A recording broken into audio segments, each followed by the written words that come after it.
Abigail Williams and Benjamin Hutchinson are walking along about 11 o'clock in the morning on April 21st, 1692. And Abigail says, "Hey, George Burroughs' specter is standing over there." So Benji goes, "Where?" And Abby's like, "He's over there where the cartwheel goes along." And Ben, he has with him a potent weapon. It's a 3-grained iron fork, basically a pitchfork, I presume, and he chucks it in the direction of Burroughs. Now, Abigail falls into a fit, which she's prone to do. And when she comes to, she says that, "Oh, I heard a tear in one side of Burroughs's coat when you hit him with that fork." So Abigail and Ben go along. They go into Ingersoll's. They go into the great room. And about noon, Abigail says again, "Oh, I see Burroughs over there." So Benjamin Hutchinson draws his rapier and starts stabbing where Burroughs is gone. But Abigail says that he's gone. And then she sees a spectral cat. So Ben says, "I'm going to take this out with my rapier." He strikes the cat. Abigail falls into another fit. She comes around eventually and says, "You killed her." And immediately Sarah Good came and carried her away. So apparently, specters coming to you in the shape of a person, even though they're ethereal specters, people can get killed that way. One of the weird rules of specterdom, that it's like dying in a dream. If your specter dies while they're out roaming, then I guess the person actually, the witch, dies too. But the story doesn't end here. Around 4 p.m., after that Thursday's lecture is over, they're back in Ingersoll's great room. And this time Mary Walcott is also there. So Abby and Mary see Goody Hobbs's specter, who bites Mary Walcott's foot. So why? She's like, "Ankle biter, you got nothing on me. I'm a foot biter." So she bites the foot. Abigail and Mary have fits. And then they say, "Oh, now Deliverance Hobbs and William Hobbs are standing on the tables." Ben stabs Deliverance Hobbs on the side, and Mary and Abigail Williams say that he did this. That's how he knows, because he can't see what he's stabbing at this whole time. He's just swinging his rapier wherever they're pointing and hoping he hits something. So then Abigail and Mary say, "Oh, now the whole room is full of these specters." So Benjamin Hutchinson and another man, Eli Putnam, both grab their rapiers and just start swinging away. And Mary and Abigail declare that, "Oh, you've killed a great black woman of Stonington and an Indian that comes with her." So whoever those people were, they're apparently dead. The floor is covered in spectral blood, according to Abigail and Mary.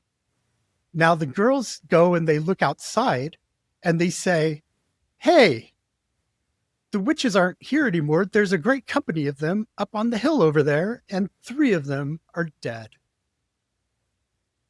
And so that's one of the wild encounters Ben had with the specter versions of the supposed witches. This is The Thing About Salem, and I'm Josh Hutchinson. I'm Sarah Jack. Our ancestors were alleged specters. They really were. They were supposed to be wrestling with people and doing all kinds of specter stuff with them. Today we're going to talk about spectral evidence. Evidence the Salem magistrates were considering in judgment against alleged witches. Yeah, anybody could say, "Hey, I saw so-and-so's shape come and pinch me in the night." And that was evidence. If another person said, "Hey, I saw that same person's shape come and punch me in the face while I was sleeping," those 2 separate events add up to one evidence in the Salem logic.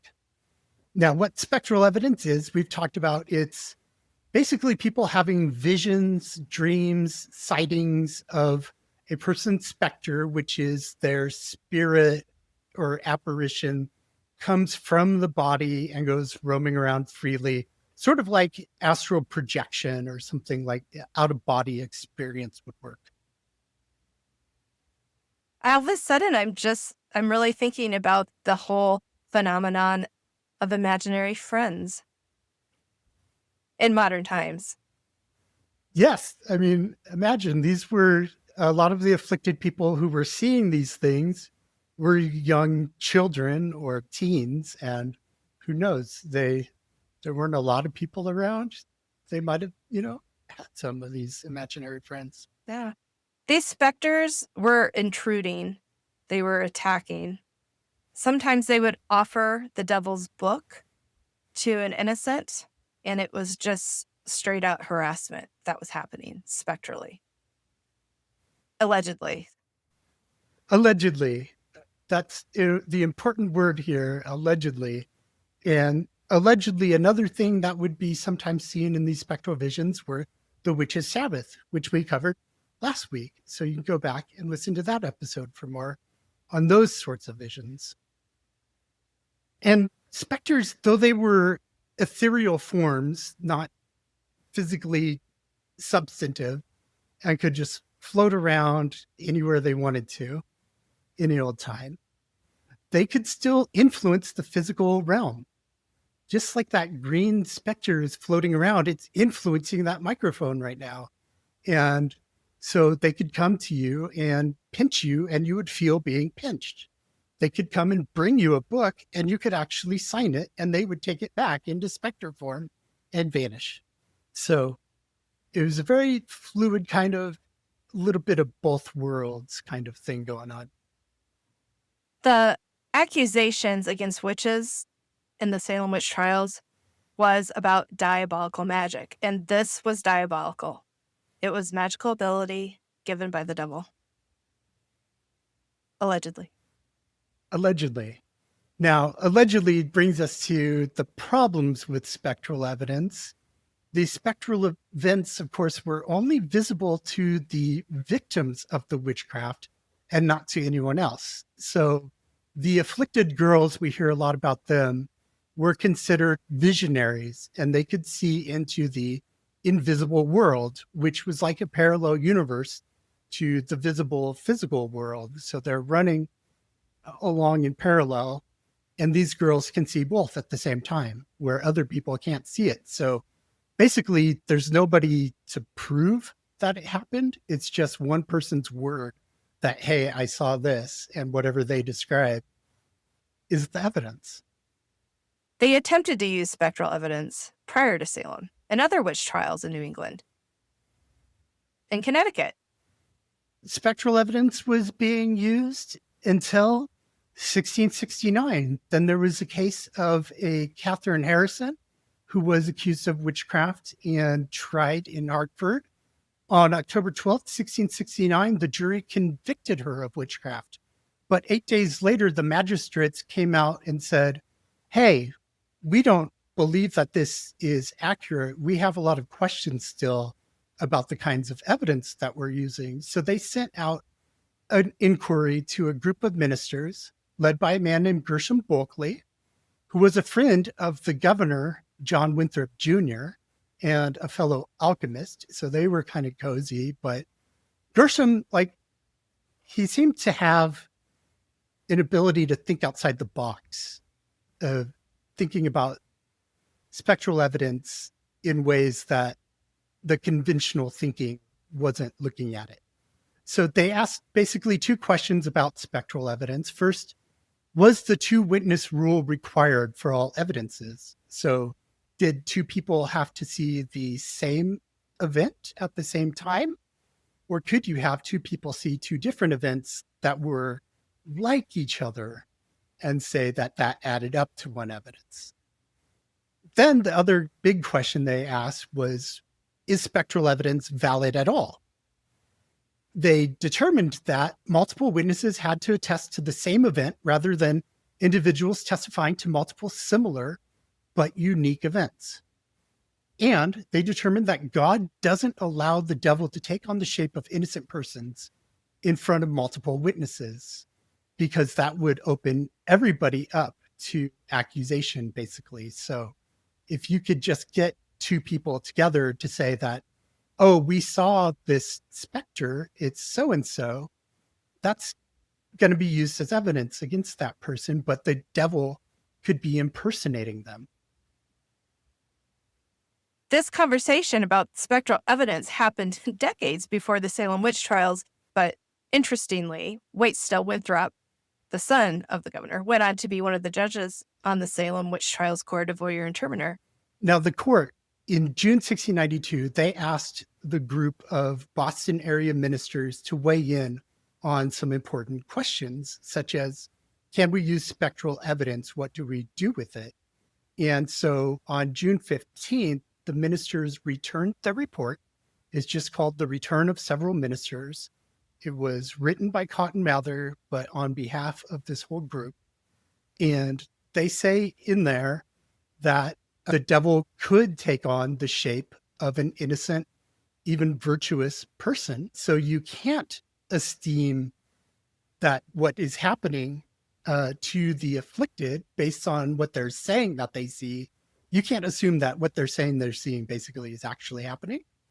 But so they kind of come out right away saying, we're against spectral evidence, but then they close the return with the following message, that we cannot but humbly recommend unto the government the speedy and vigorous prosecution of such as have rendered themselves obnoxious.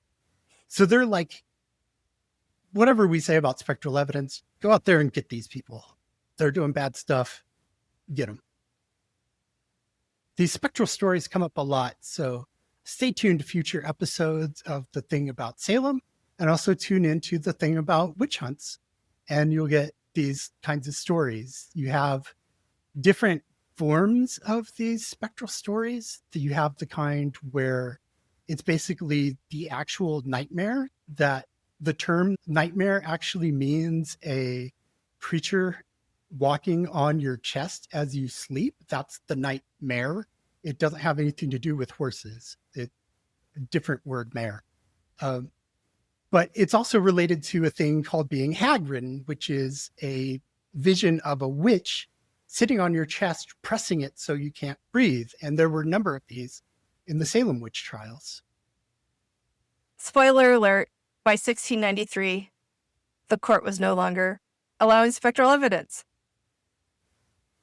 Yeah, when the Superior Court of Judicature came into session in the beginning of January, the first thing they did was say, no more spectral evidence. And it's a good thing that they did, because the court in 1692 had convicted 27 people. All 27 people that were tried in 1692 were convicted, and it was largely, even though Cotton Mather would say otherwise, it was largely based on spectral evidence. There wasn't a lot of real evidence involved. So the trials wrapped up in 1693. 0 actual witches were ever found using the spectral evidence or any other form of evidence. There were no real witches, and the spectral episodes were totally not real. It's not real.